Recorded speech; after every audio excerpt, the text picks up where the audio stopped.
Hare Krishna, Krishna Krishna, Hare Hare, Hare Rama, Rama Rama, Hare Hare, Hare Krishna, Krishna Krishna, Hare Hare. Hare Rama, Rama Rama, Hare Hare. So I'll just sing this song today. It's a kirtan from the Sharanagati by Bhakti Vinod Thakur. It goes Gurudev. So, Hare Krishna. Welcome Vinod Prabhu, Veena Mataji. Hare Krishna Mataji. So today we'll understand a very important question which Arjuna asks at the end of chapter 3. And if there's time, we will read from Prabhupada's lectures. So this song is saying that Gurudev, Kripa Bindu Diya Kuru Ei Dase. I'm the servant, Dase, servant, Kripa Bindu. Give me a drop of your mercy. And Trinapekha Atihina. I am like a blade of grass. Trina means blade of grass. Atihina. I'm as lowly as a blade of grass. Sakale Sahane Bala Diya Kuru. Give me help, give me strength. And then Nija Mana Spriha Hina. Spriha means desires. So please make me desireless. So let me be as you are. Let me have no desires or aspirations. Sakale Sammana Korite Sakati. So I offer you Sakale Sammana. Whatever I can with whatever energy I have. Deho Natha Jata Jatha. For thus I may have the energy to know you correctly. Then Tabeto Gaibo Harinama Sukhi. Only after that I'll be able to chant. Tabeto means then, Gaibo means sing, Harinama, Sukhe with ecstasy, Aparadha Haibe Hata. And then I'll be able to stop all my offenses, and then only I'll be able to chant if I have the mercy of the Lord Krishna or Gurudev actually here. Kabe heno kripa labhiya e jana. Kritartha hoibe natha. When will this mercy fall on this person, on me who is so weak? Shakti Buddha Hina. I am Shakti and Buddhi Hina. I am devoid of strength. I am devoid of intelligence. Ami Ati Dina. I am so lowly. Koro More Atma Satha. Please make me your Atma Satha. Please keep me always with you. Then Jogyata Vichare. If you examine me, Vichare means think and try to understand. Jogyata, how good I am. Jogyata means how much I am, worthy. Kichu nahi pai. You will find nothing in me. I am really good for nothing. Tomara, Karuna, Sara. Everything I am is only because of the Gurudev's mercy. Karuna na hoile, Kandiya. And if you don't give me mercy, you choose not to give me mercy, then Kandiya means I will keep on crying and crying. Prana na rakhibo ara, and I will not even be able to maintain my life. So this is a song from Sharanagati for Guru, sung by Bhakti Vinod Thakur. So let's listen to it and you can sing along. Gurudev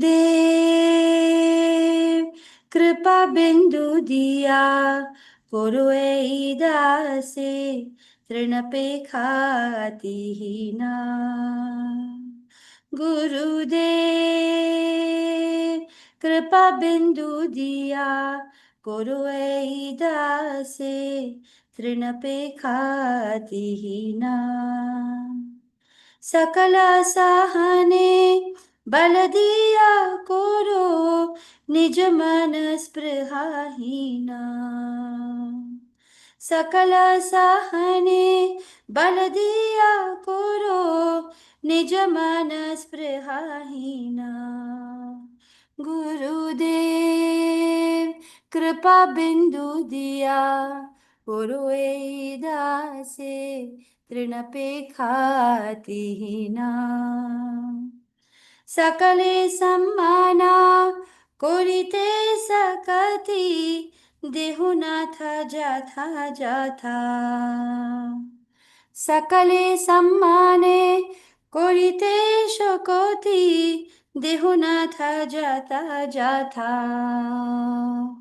তবি তো গাইব হরি নাম সুখে অপরাধা হইবে হাতা তবি তো গাইব হরি নাম সুখে অপরাধা হইবে হাতা গুরুদেব কৃপা বিন্দু দিয়া করু এই দাসে তৃণপেখাতিহীনা কবে হেন কৃপা লোভিয়ায় জানা কৃতার্থ হইবে নাথা কবে হেন কৃপা লভিয়ায় জানা কৃতার্থ হইবে নাথা শক্তি বুদ্ধিহীনা আমি আতি দীনা করো মোরে আত্মা সাথা শক্তি শক্তি বুদ্ধিহীনা আমি আতি দীনা করো মোরে আত্মা সাথা গুরুদেব কৃপা বিন্দু দিয়া করো এই দাসে তৃণপেখাতিহীনা যোগ্যতা বিচারে কিছু নাহি পাই তোমারা করুণা সারা যোগ্যতা বিচারে কিছু নাহি পাই তোমারা করুণা সারা করুণা না হইলে কান্দিয়া কান্দিয়া প্রাণ না রাখিব আরা করুণা না হইলে কান্দিয়া কান্দিয়া প্রাণ না রাখিব আরা গুরুদেব কৃপা বিন্দু দিয়া করু এই দাসে তৃণপেখাতিহীনা গুরুদেব কৃপা বিন্দু দিয়া করু এই দাসে তৃণপেখাতিহীনা হরে কৃষ্ণা কৃষ্ণ কৃষ্ণ হরে হরে হরে রামা রাম রাম হরে হরে হরে কৃষ্ণ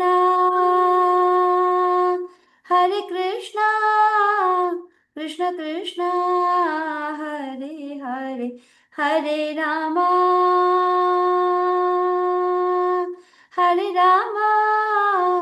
রাম রাম হরে হরে হরে কৃষ্ণ কৃষ্ণ কৃষ্ণ হরে হরে হরে রামা রাম রাম হরে হরে जय प्रभुपदा प्रभुपदा श्रील प्रभुपदा जय गुरुदेवा गुरुदेवा जय गुरुदेवा हरि बोल हरि बोल हरि बोल निताय गौर हरि बोल निताय गौर हरि बोल हरि बोल निताय गौर हरि बोल. Okay, so now we'll start the chapter 3.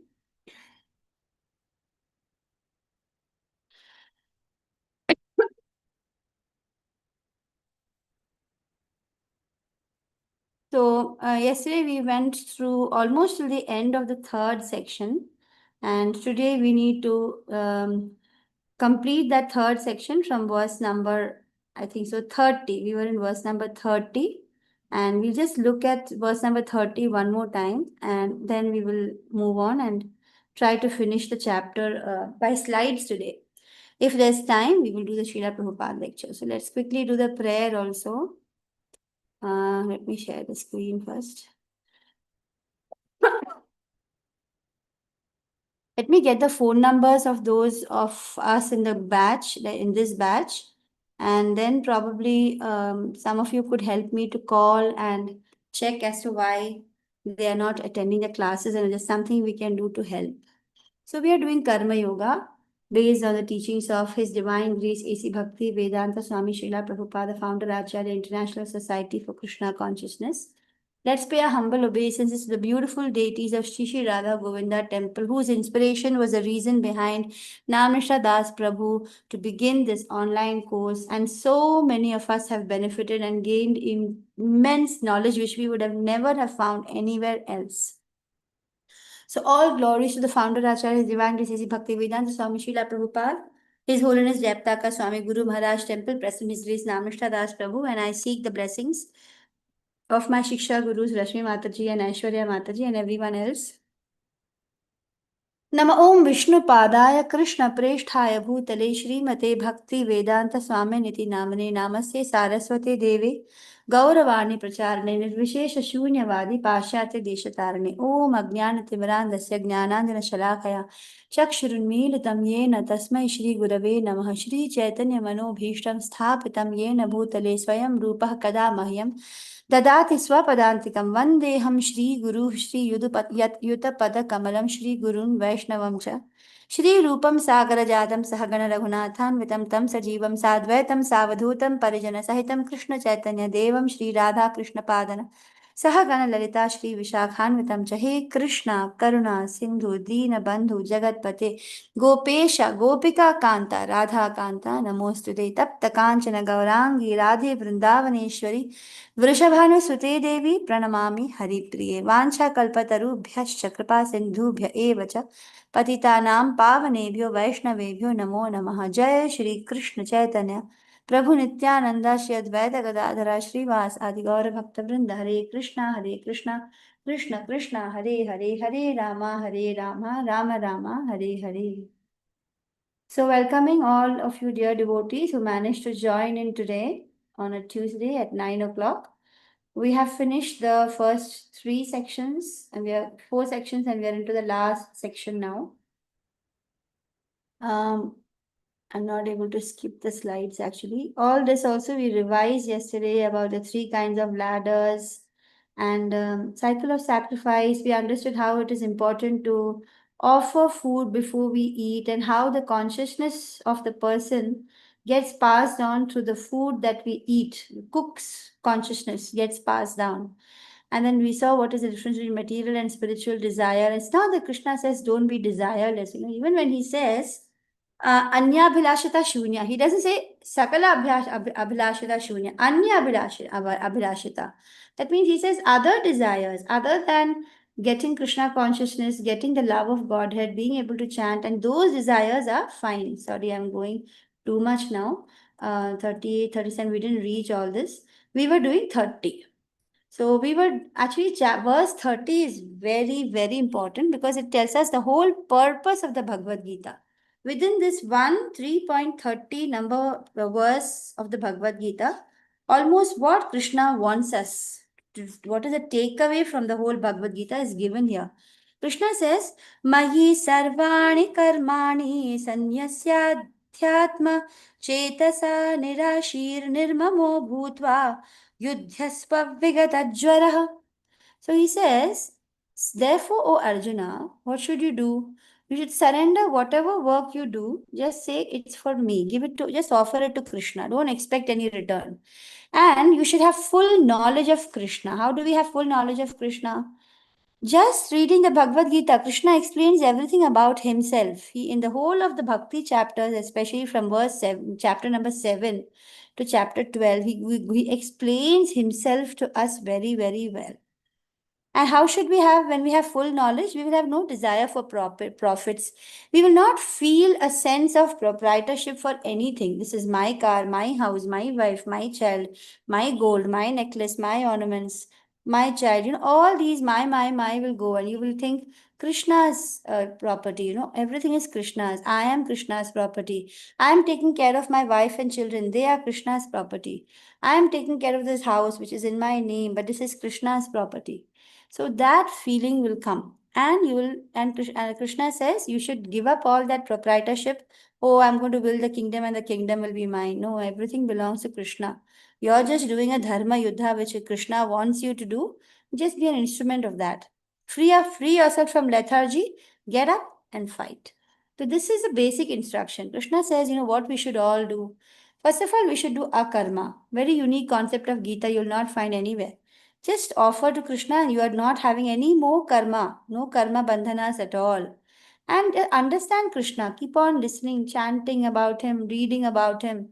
And then from great devotees like Prabhupada, read their work. Don't read people who try to denounce Krishna, who try to say that Krishna is some ordinary person who's pretending to be, just for us to understand the logic he's using that I am God, but he's actually not God. You find all these stupid explanations where Krishna is clearly declaring, I am God, I am the controller, I carry, I actually balance all, I'm the one who supports all the planets, I'm the one who takes care of digestion in your body.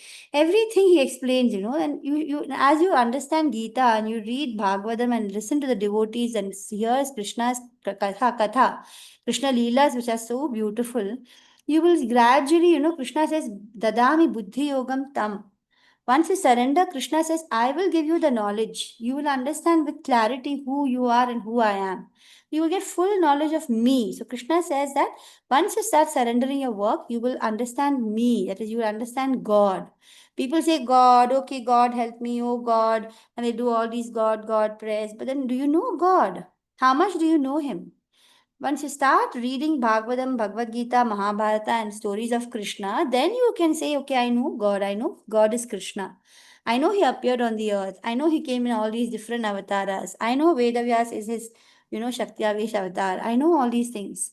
So you'll get full knowledge of Krishna. And you will also have no desire for profit. Okay, now I know Bhagavatam. Let me go and start giving lectures in places and demand 10 lakh rupees per lecture.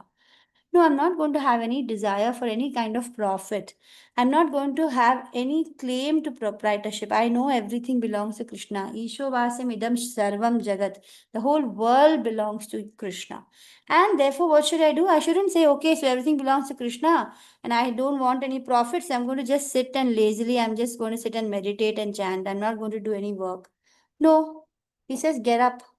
Stop being lazy and do your work. Get up. Your work is to fight. You're a Kshatriya.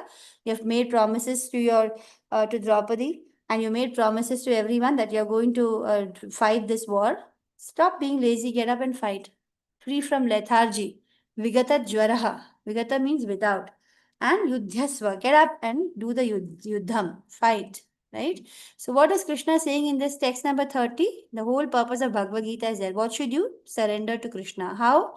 With full knowledge. Try to understand Krishna. And what else? Don't have desires. And what else? Don't have any sense of proprietorship.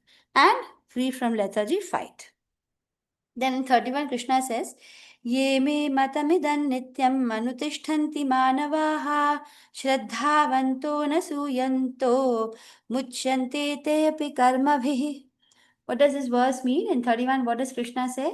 He says that if there are people who will execute their own duties, okay, I am now, the mother of two children, or I am, whatever different duties. I am working in the school as a teacher. So these are all the different roles I'm playing. And according to my injunctions, and who follow this teaching faithfully, if you execute all your duties according to Krishna's advice, don't be attached to the result, offer everything to me all the time. If you're doing all Krishna's teachings very faithfully and without any envy is, actually we think that, oh, I'm not envious. I like everyone. Anybody, has something good. I don't feel envy. I'm happy for their happiness. But actually, that's not true because one of the major reasons we are trapped in this material world is because of envy. We actually do feel envious that why should God be the one who is the owner? Why should, like how we are all actually little Hiranyakashipus. We all feel, why does God have to be the owner? Why should He be the supreme enjoyer? Why should everything go to Him? I am also working. Why can't I also enjoy? So this feeling is there, although we are not, openly speaking it out. But then because of envy, we are trapped here. And when we start, giving up that envy, that's when we start becoming free from the bondage of our fruitive actions. And then we can, actually get a spiritual form and we can go back to Krishna, Godhead. So in verse number 32, Krishna says, Ye tve tadabhyasuyanto नानुतिष्ठन्ति मे मतं सर्वज्ञानविमूढांस्तान् विद्धि नष्टान चेतसः. He says that, but those who out of envy, they have envy for God. And what do? I don't want to follow all these teachings. I mean, what is this Gita written 5,000 years ago? Who believes all this? What? No onion, garlic. I don't believe all that. What is onion, garlic done to us? What's the harm in having? So all these things, Krishna doesn't say specifically onion, garlic, but he speaks about all the gunas. Right? Have food written in sattva gun. And it is very common knowledge that onion and garlic are tamogun. So don't have food which is in tamogun. All these different advice he's giving us. And those who disregard, they say, no, this Gita is nothing. It's not true. Somebody has written something long ago, some old man sat and wrote it, and why should we follow? And so they don't follow these, teachings. Even after you get the great fortune to understand all these teachings, you still don't follow them regularly. And then what happens to you? Then Krishna says that if there are that kind of people who have, because of their envious nature, they don't want to follow Krishna and these teachings of the Bhagavad Gita, then what should we consider them to be? Bereft of all knowledge. That means they don't have all the big, they must be having big PhD degrees and engineering and IIM and IIT and everything. But if they disregard the Bhagavad Gita and Krishna's teachings in the Bhagavad Gita, then you can easily say that they are bereft of all knowledge. That means they're stupid. They are befooled. They are just trapped in the material world and having all these material knowledge, and they are not having any knowledge which is, ultimate truth, which is truly what matters. So they are befooled and they get ruined in their endeavors of perfection. However hard they try for perfection, it's like they're blindfolded and they're walking at the edge of the, some cliff. Obviously, they're going to fall. So definitely, Krishna is declaring here that people who out of envy, they say Gita and all, I don't believe all that scripture nonsense, all, bad words they will use for Gita and Krishna. Such people, what happens? Krishna says they are fools, they are bereft of knowledge, and they will be ruined in their endeavors of perfection. They will try for perfection, but they will never achieve it, because in the material world, nothing is perfect. Everything is temporary and everything is imperfect. Then in verse number 33, Krishna is saying, Sadrishancheshtati swasyaha prakriti jnanavanapi prakriti jnanti bhutani nigraha kinkarishyati. So even a man of knowledge acts according to his own nature, for everyone follows the nature he has acquired from the three modes. What can repression accomplish? What is the meaning of this verse? Sadrisham cheshtate swasyaha. Sadrisham, he actually has the drisham, he has a knowledge. And according to that, he is doing cheshta, he is working according to his own nature. And for everyone who follows the nature that he has, if you follow the Prakriti Jnanavan api, he has knowledge of Prakriti and all that also, this person. And Prakritam Yanti Bhutani. What does it mean? People and everyone follows the nature that he has acquired from the three modes. Nigraha Kim Karishyati. So, what is the point of Nigraha? Nigraha means you force yourself to not do something which you have that great urge to do. You are driven by all the modes of not only this life or this moment, but for so many births. All the modes are there which are making you do things. So everybody follows whatever nature they have acquired because of the modes that they have cultivated over births and births. What is the point of forcefully repressing them? It's not going to help. So even if you have so much knowledge, you will automatically follow whatever nature you have developed over so many previous births. And then 3.34 says that Indriyasyendrasarthe ragadvesho vyavasthitau te tayorna vishamagachet tau yasya paripantino. So there are principles to regulate your attachment and aversion pertaining to senses and objects. Indriya means all your senses. Indriya, Sendriya, Syarthe. The aim of what the senses have towards the sense objects. Raga, Dvesha, Vyavasthita. Raga is attachment. Dvesha is hatred. So you should not come on vyavasthita. You should have control over your different anger and hatred and attachment that you have. Tayorna vasham agachet. For him, it will not be a stumbling path.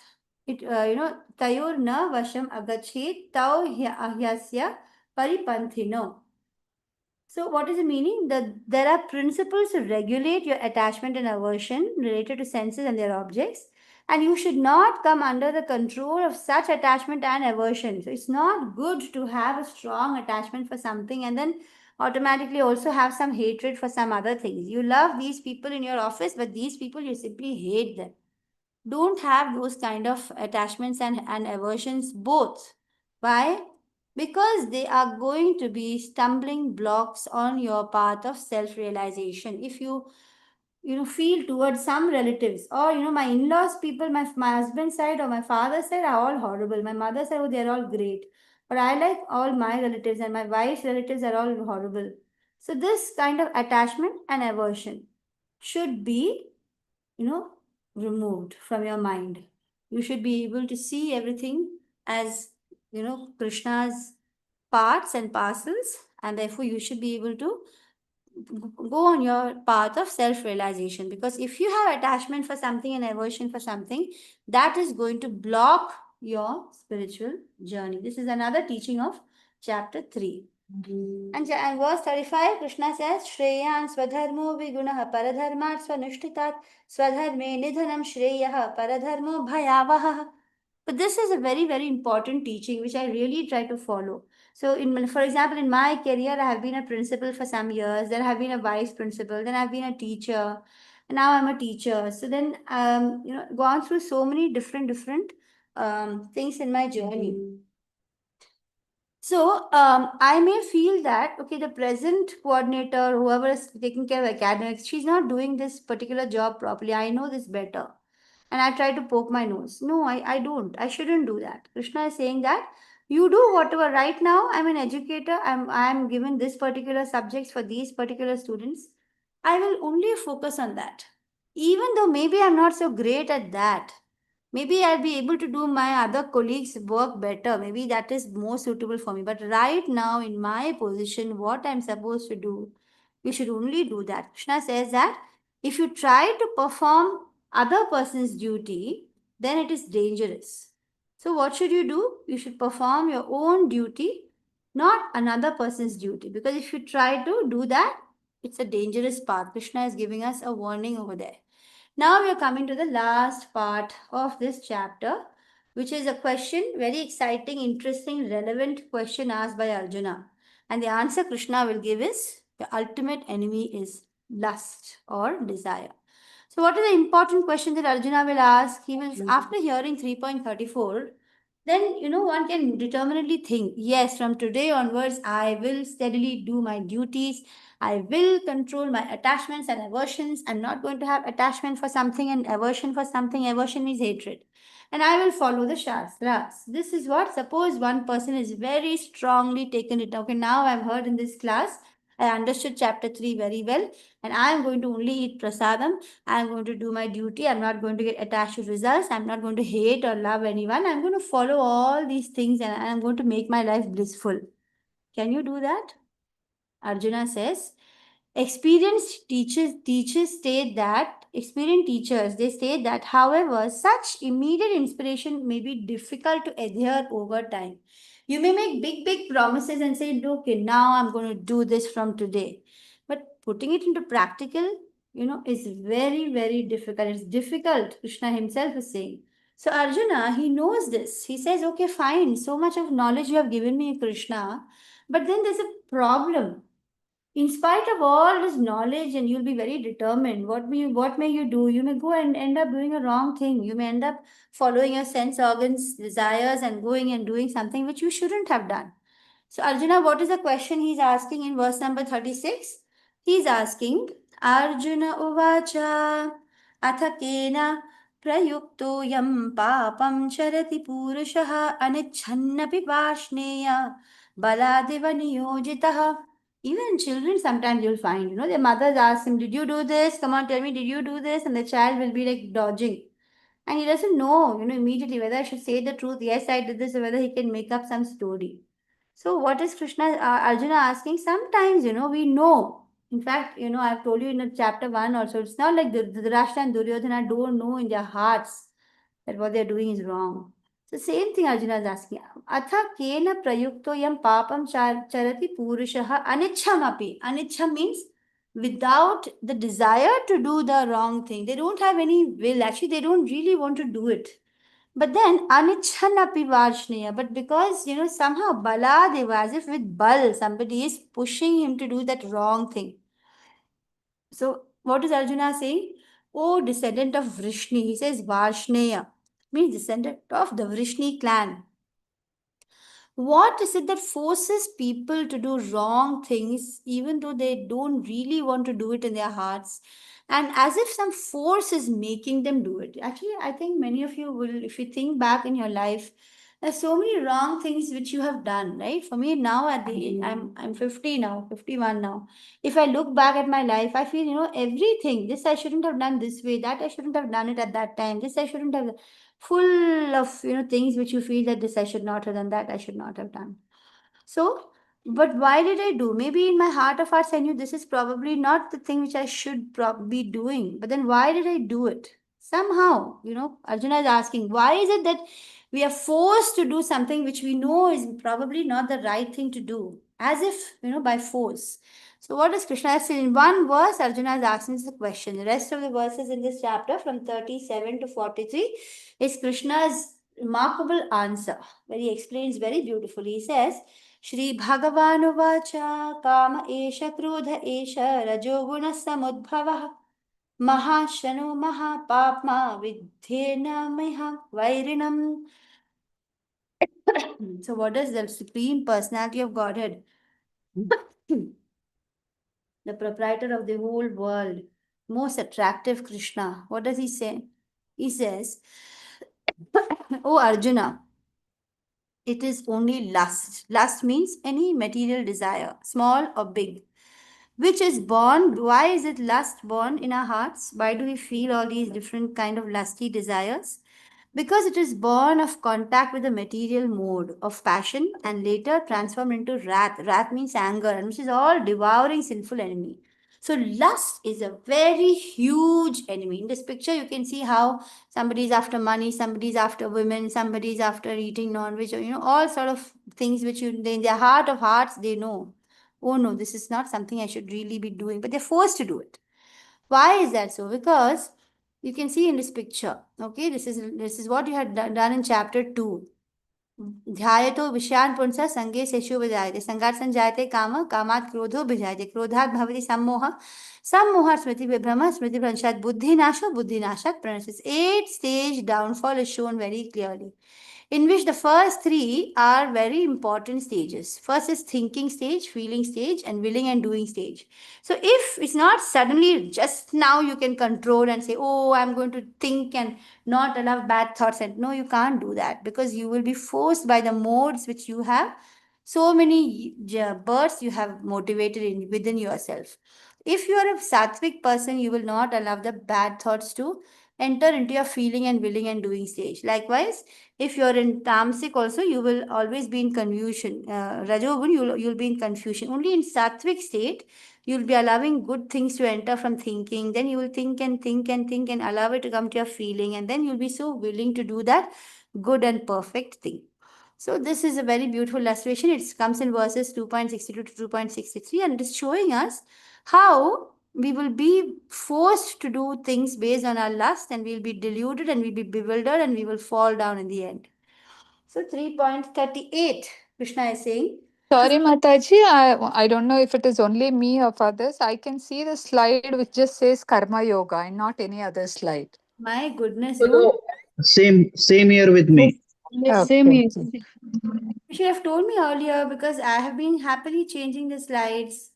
Okay, I just pinged and I thought, only in my network or something, maybe that's why. Okay. Is it visible now? Yes, now we can see it, Mataji. Okay. Okay. So there are so many beautiful slides. Can you see the slide? changing? Can you see the previous slide now? Yes, we can see it, Mataji. So I'll just show you the slides which we have so far done. Sure, Mataji. Just quickly show it. We did from verse 30, in which I told you how the purpose of Bhagavad Gita is about surrendering, about having knowledge of Krishna by reading about Krishna, sorry, and about having no desire for profit, no proprietorship, and being free from lethargy. Then we did this verse where if you are going to do all your duties and without envy, you'll be free from bondage. And then we saw that if we but if we have envy, then we'll be like a blindfold person falling off a cliff, and we will be bereft of knowledge. We'll be foolish if we say that, if we disregard all these things we're learning in Gita. Krishna is saying, I'm saying all these teachings to you, and if you disregard them, what will happen to you? You will be not have any real knowledge. You will be a fool, and you, or whatever you do, it's going to be giving only temporary results. You will never reach the ultimate goal.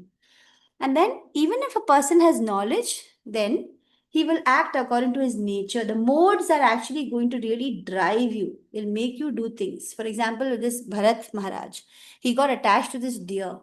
And so Krishna is telling us, using this example from the Bhagavatam, Srimad Bhagavatam, how we should be very careful not to have attachment or aversion. So this verse is telling us about how attachment as well as aversion is going to be stumbling path for our self-realization. So I spoke about how when we think about our family members, we love someone, we don't love someone. We think, oh, these people are really very political minded, they are liars, they are bad. Or in the office, this person is, very horrible.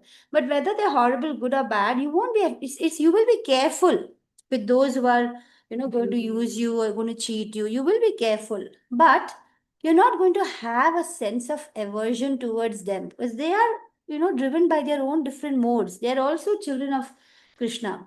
So you will not be allow yourself to be controlled by attachment and aversion. Of course, you will take the respective steps to keep away from someone who is not a good association. All that you will do, but you will not fill yourself with attachment and hatred, because that will be a hindrance in your path of devotion. And then here we see how it's very important to do your own duty. Even if you feel that you're great at another person's duty, you better focus on your own. And then when Arjuna asked this important question, these were the slides which are, now you can see the slides changing. Yes, Mataji. Okay. Thank you so much for telling me, at least now, because you would have missed out on some really good slides. So Arjuna is asking this question, and then Krishna is answering very nicely. What does Krishna say? Arjuna is, I've already told you the question. He's asking that, why is it that we're forced to do things we should not do? The reason is because of the different modes that we have been, feeding in not only this life, but in previous life. So we are driven to do things which we don't want to do. That's because also this thinking, feeling, and willing stage. Another example is given from Bhagavad Gita 2.62 to 63, Dhyayato Vishyan Punsa, Sange Seshu Vajayat. You keep on thinking about some particular sense object. You're just forced to think. You just don't want to think, but that kind of thought of attractiveness towards some sense gratification keeps on coming. You develop an attachment. So now you're moving from thinking to feeling, and then you start be feeling like really going and doing that wrong thing. So it is now leading to lust, and then lust can never be satisfied. Any material lust, you think that you want money, you get money and you're happy. No, you won't be happy. You want some beautiful woman, you'll get that beautiful woman and you're happy forever. No, you won't. There's never going to be a happiness. It is going to always lead to dissatisfaction, anger, delusion, bewilderment, loss of intelligence. Any material pleasure is going to lead to this downfall. 8 stages of downfall. So here Krishna is telling us in this verse, is a very, very beautiful verse in 3.38. Krishna says, धूमेनाव्रियते वह्निः यथा दर्शो मलेन च यथोल्बेनावृतो गर्भः तथा तेनेदमावृतम्. So what is he saying? Just as dhumena vanhi, fire, dhume is covered by smoke, and yatha darsho malena cha. Yatha darsho means mirror, malena means dust. It's covered, just as mirror is covered by dust. And just as the embryo, garbha, inside the womb, how the embryo is covered, is fully inside the womb. Similarly, all of us, not only human beings, but plants, animals, and everything, they are covered by different degrees of lust. That is why we are called conditioned soul. And that is why when we see in chapter 15, if you remember, we studied about the inverted tree where Krishna says, Urdhva Moolam Adha Shakam. The roots are up and the adha means down. Shaka means branches. The branches are down. Why? Because it's a reflection. Where is the whole material world a reflection standing upon? Reflection needs water, right? If there is an original spiritual world where the original tree is there, it's not an analogy. It's not the real tree. It's an analogy for us to understand. If the spiritual world is there, then the material world is like a reflection. Why? Because there is a water called desire or lust. Lust is a reason for this whole material world to be created. Like suppose in a city, there are some people who just don't want to follow the law. They're creating all disturbance. They want to enjoy on their own. They don't want to make things comfortable for others. Uncivilized, criminal mentality people. What will they be? What will be happen to them? They'll be put into a jail. Similarly, we are all put into this material world and trapped in these bodies because of our desire not to follow Krishna. We are simply supposed to understand that we are Krishna's part and parcel. We have to be surrendered. We should be, and then everything will be so smooth and beautiful. We will be so happy. But we forgot that this is what is our true nature. We just still have so many selfish desires all the time. We have materialistic desires and for ourselves, and each one of us running after things for ourselves. My child, my house, my family. I have to get money. I have to build a house. I have to get this particular car. Forever we are covered by lust, different degrees of lust. So it is said that if it is for example, a fire covered by smoke is like a human body. If a mirror is covered by dust, it's like an animal body. And if your embryo is covered by womb, it's like a plant body. So when the embryo is covered by womb, it is fully covered. There's no scope of any. It's very difficult. So plants and trees and all, their consciousness is totally, not there. They are totally unaware. They're covered by complete lust. They cannot get their consciousness risen to the state of understanding that, okay, this is, I am a soul and my duties, all those things they can't because they are covered. Similarly, animals also can't. At least for human beings, with understanding of Gita, we can slowly by chanting, we can remove this desire, this layer of lust.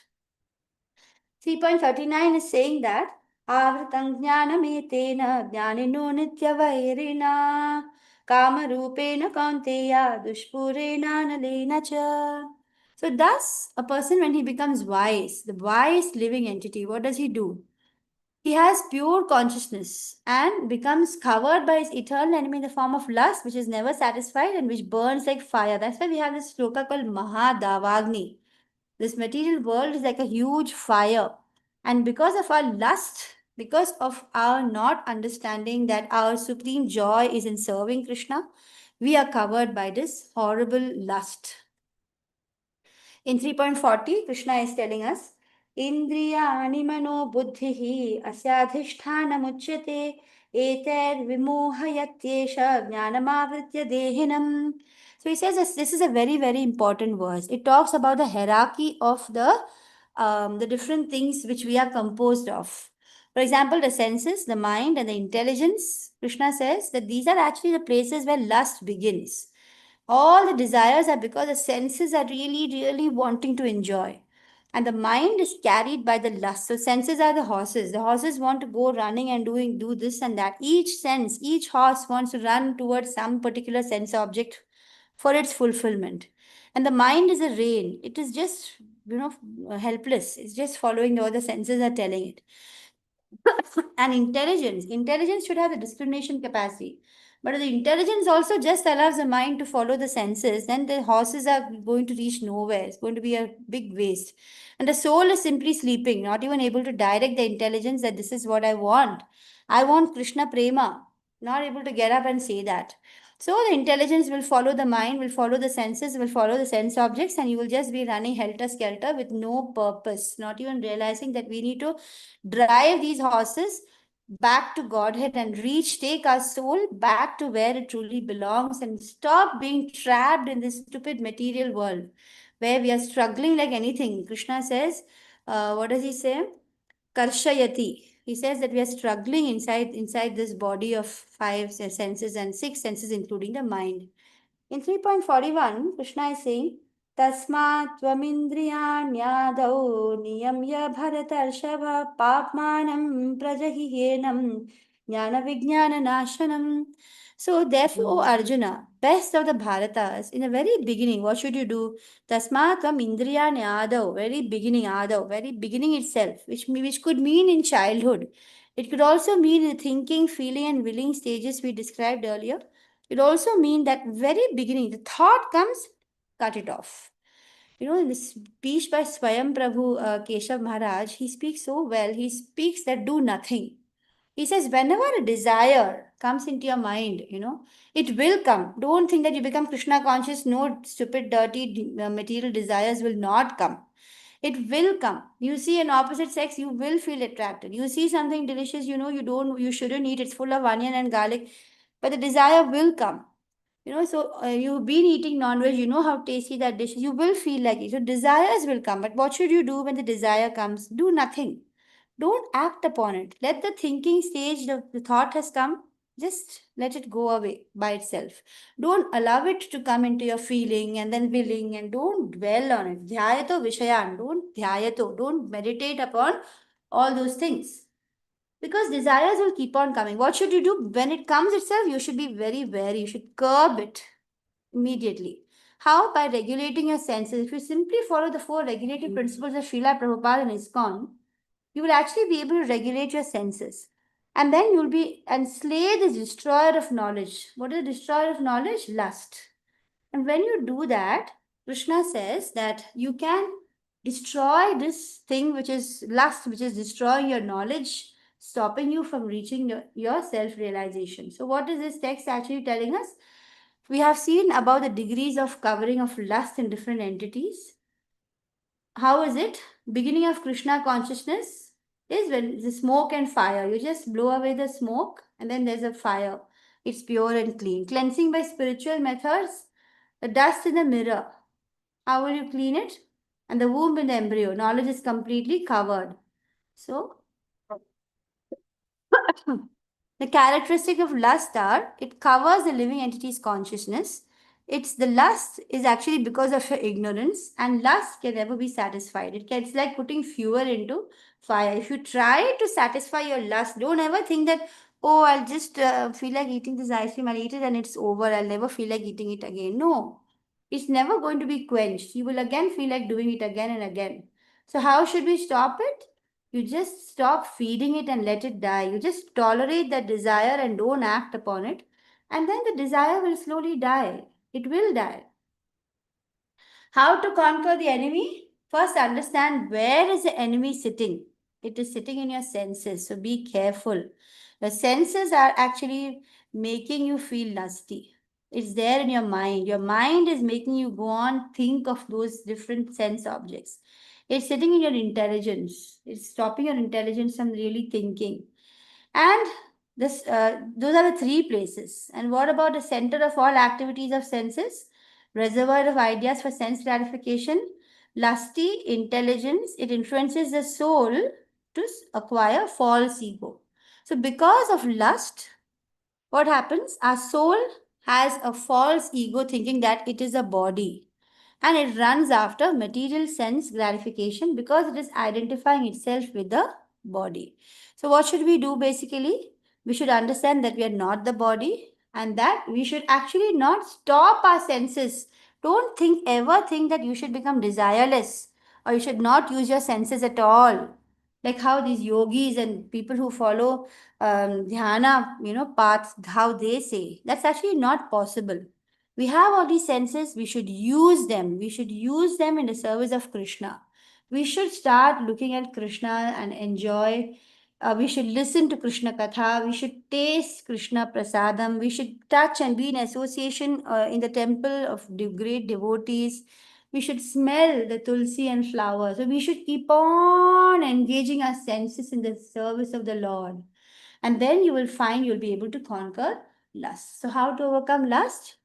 Even a late beginner can become a lover of God. You follow the regulative principles of devotional service. And 3.42, the second last verse is Indriyani paranyahu Indriyebhyah param manah manam sastu para buddhihi yo buddhe paratastu saha. So this is showing us a hierarchy of the power of the different things. For example, soul is who we really are. It's actually the highest. But right now it's sleeping, contaminated, and totally covered, and so it's good for nothing. We haven't awakened. That's why we say, we have so many beautiful songs saying, Jeev Jago, Jeev Jago. Swami Vivekananda says, rise, arise, awake. Because we're sleeping right now. We are not even understanding what is happening to us. Why are we here? So the body is actually the lowest. The senses have control over the body. Senses make the body do different things. The mind actually has power over senses. But what do? We allow the senses to control our mind. We should understand that mind is actually higher than the senses. It can control the senses. And intelligence actually is even higher than the mind.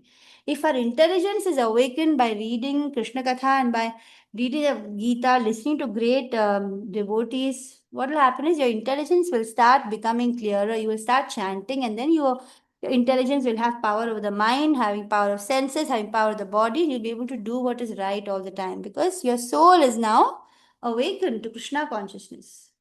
Now, this is the different levels of consciousness. Some people only think of eating and sleeping and mating and defending, which is a bodily platform. All they can think from morning is, आज क्या नाश्ता है, आज क्या lunch है, आज क्या dinner है. Full time they'll be thinking about food and then oh drink, are we having this particular drink or whatever, and then full time they're in their bodily. How can I give pleasure to my body? That's all they can think of. Then a little higher essential platform where they can think of some higher, okay, I want to listen to some nice music. Or, I listen to classical piano. Oh, I read Shakespeare. And so the essential platform is similar to that is also the mental platform. You start thinking, and start speculating.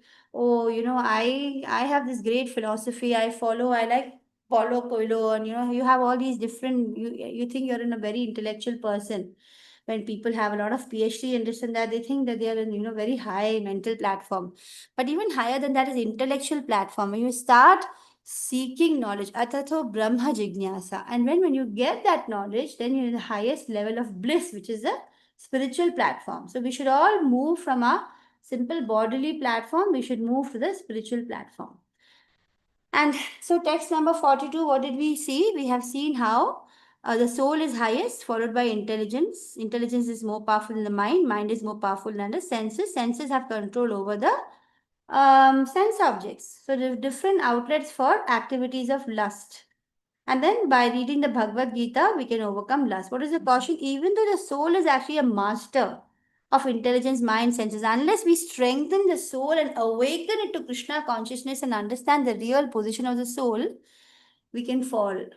That's why Krishna says in chapter 15 that there are two kinds of people in this world. He says that the one is a fallible, one is an infallible. And the whole material world, we are all fallible. That's a scary thing. Anytime, however much knowledge you have, there is a chance of falling. So be very, very alert. एवं बुद्धेः परं बुद्ध्वा संस्तभ्यात्मानमात्मना जहि शत्रुं महाबाहो कामरूपं दुरासदम्. So once you know yourself to be transcendental, you know that you're actually a spirit soul, and the spirit soul is nothing material, it's spiritual. Like whole Krishna's whole body is spiritual. There's nothing material about Krishna. So similarly, you understand that your soul is also transcendental to all the material senses, mind, and intelligence. Actually, the sense, mind, and intelligence do not even, you don't even require them. When you give up your body and the subtle body is also, you have given it up, you're not attached to anything. That's when the soul becomes free. Otherwise, these subtle body will go along with the soul to the next body based on your all the karma and gunas. So, if you understand that you are actually transcendental to the material senses, mind, and intelligence, then, O mighty and Arjuna, what will you do? You'll become steady minded and you will deliberately use your spiritual intelligence and Krishna consciousness. And because of that spiritual strength, you will be able to conquer this most difficult enemy to conquer, which is lust. So, all your desires you can conquer simply by chanting. In this age and time, all you need to do is sit and chant. Then you'll be able to conquer all your lusty desires, and it won't even look difficult. Very easily, you'll be able to conquer it simply by doing devotional service of chanting, devotee association, reading, listening to lectures, and all that. So today we have covered exactly before 10. We have finished the entire chapter 3 by slides. It's difficult to go through all Prabhupada's lectures, but some are really nice. We have looked at how, what is Arjuna's confusion, the yoga ladder. We have looked about how to act with detachment. We have looked about how we should have prasadam. We looked at the sacrifice, circle of sacrifice. We understood that consciousness is very, very important. It gets passed down by the food. We understood that the cycle of sacrifice, people who do the japa yajna and they sit and do japa, they're actually benefiting the whole world. They're just not sitting and wasting their time sitting and chanting there. So how important is doing the yoga dharma? And then we understood how dangerous is lust, which leads to anger, and what we should do to prevent the lust from conquering us and taking the better of us, making us its slave. We become the slaves of lust. So, how we should beware of it is explained in the last verses of this chapter. So, thank you so much for staying with me today. Vancha kalpataru bhyasya kripa sindhu evacha patitanam pavanebhyo vaishnavebhyo namo namaha. Vinod Prabhu, thank you very much for sharing the attendance. I request everybody to please fill up the attendance. And when you've done, you can leave today's meeting. Today we have Rujuta Dandekar Mataji joined us. I haven't seen you before, Mataji. Rujuta? Are you new to my class, Rujita Mataji? No, ma'am, it's Mohini Dandekar. I don't know how it's Rujita. Okay, Mohini Mataji. Yeah. Okay, fine. Right. So once you fill the attendance, you can leave the class. Thank you so much. Mohini Mataji, Tripti Mataji, Swayam Prabha Mataji, Deepak Prabhu, Manas Prabhu, Vinod Prabhu. Thank you very much. Thank you, Hare Krishna, Mataji. Mataji. Thank you. Hare Krishna. Shall I end the class? Have you all filled attendance? Okay. I think all have. So I'm ending the class. Hare